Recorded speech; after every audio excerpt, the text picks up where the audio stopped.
Welcome to the Symbolic Truth with Paül Mostronamo.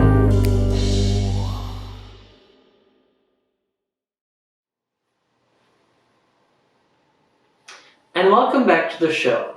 I've missed you all dearly and intimately. I'm your affectionate host, Paül Mostronamo, and to our right here is regionally renowned anthropologist, Dastabo Muffin. Now, Mr. Muffin, would you care to introduce yourself to the audience in earnest? Yes, I think I would. My name is Dastabo Muffin. I'm an amateur doctor of anthropology, and I've studied intermittently now for a time period that eludes me. But you can rest assured that I am diligent, disciplined, and I do not bow down to external forces, whatever they may be.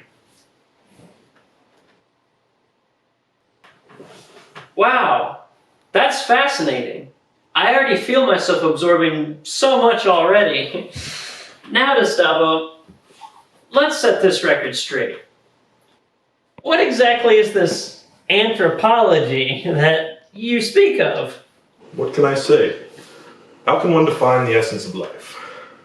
Anthropology is not one thing, nor is it many things, for it is no thing at all. It couldn't reside any further from this things, actually. But it does have certain properties that do imply a theoretical existence. Just how do you keep that all up here in your head? All that information? The question that you ask is not, to my ears, the answer that you are looking for, Paül. Man, his nature. These are the questions that plague you. They burrow into your bloodstream and disseminate certain immovable desires, like wealth, sex, and power. The dynamics between yourself and the self within you. All of these questions are in direct relation to my passion. My physical lust for what has been lost. My sensual relationship to our own history. You know, they say that there's a lot of pride in your craft. Do you feel that with your newfound identity, that in the field it inhibits your ability to stay objective during your research? Research? There is no research. This moment cannot be notated on parchment or quantified with numerical data. The being, these essences that you and I see in each other, they exist outside of science. They transcend it even. They intermingle with the spiritual and the subconscious. My mom used to work in palmistry and chakra lines growing up, so I can sort of understand that spiritual connection thing that you're talking about. But is there a more specific anthropological experience that you would wish to share with the viewers?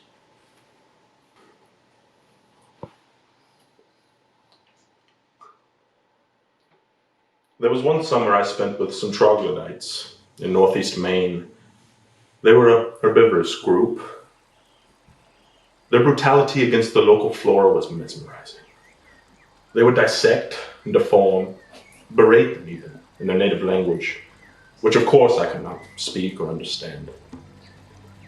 But sometimes I would stand near the exits to their caves, and I would look out upon the trees and the grass, the rotting things, the spirits of the forest, if you will.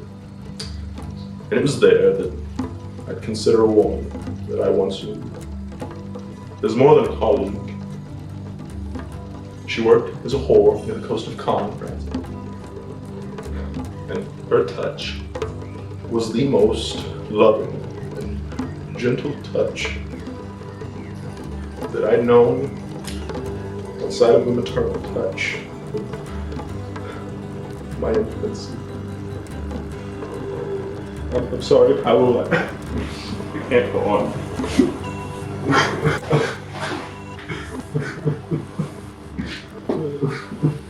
It's usually at this point in the show that we like to play a little game. Our producer, Nibble and Scoot, will come out here and explain the rules while Dastabo and I get into our positions.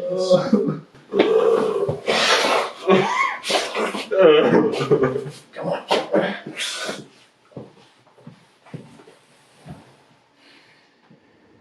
A few days ago, my father was on his deathbed. Stage 4 prostate cancer. He'd been in severe pain for quite some time.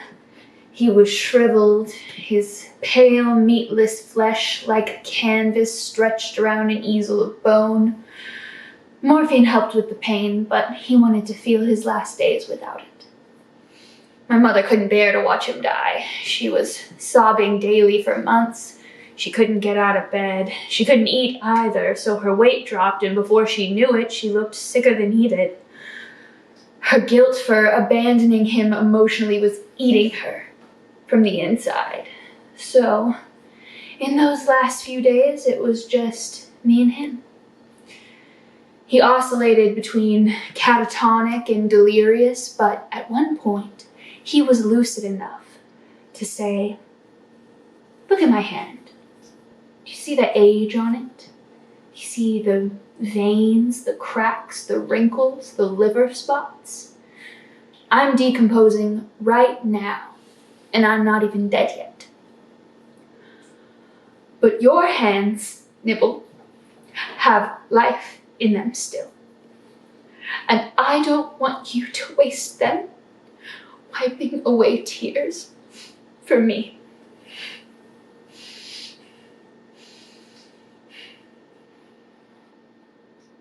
Now that we know the rules, I'm going to ask Nibble to count us down from 3, and then we will start the game.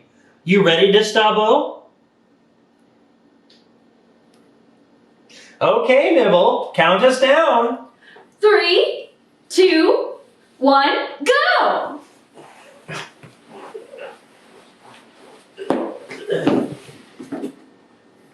I've got you now, Dastabo.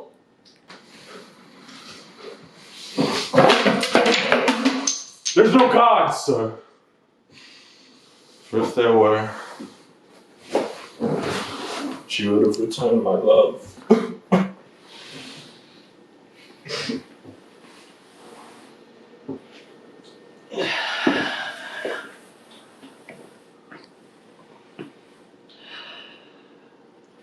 Dastabo Muffin, everybody. Be sure to pick up his new book, Anthropology, Blank and You Just Might Miss It, available at online bookstores everywhere. As always, this has been The Symbolic Truth. Thank you for watching my show. I am your host, Paül Mostronamo. Good night.